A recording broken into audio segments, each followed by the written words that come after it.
My old professor, Charles Handy, used to say that if you want to succeed, you have to double your failure rate. So here's a little tool for starting conversations about failure and mistake making in organizations.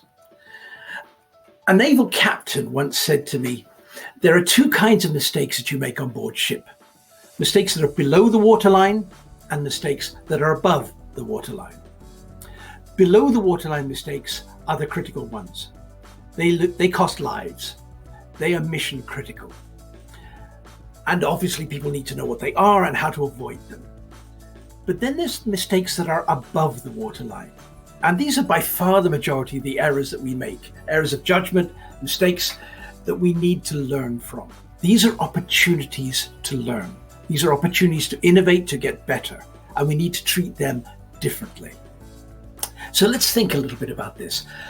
In our teams, we need to understand the difference between the two. Below the waterline mistakes are serious. We need to understand what they are and what consequences they will be for both the organization and the person responsible. But we need to treat above the waterline mistakes completely differently. These are opportunities. They're gifts.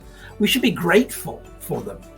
There should be no blame. We need to encourage people to share these mistakes, and we need to gather around so that colleagues can learn together to create solutions, to create new ways of working. The critical thing is we must make sure that we don't treat these two types of mistakes the same way. Otherwise, if we do, people will just cover them up or they'll blame others and the learning opportunity will be lost. So, start conversations with your team. Does everybody know what below the waterline mistakes look like?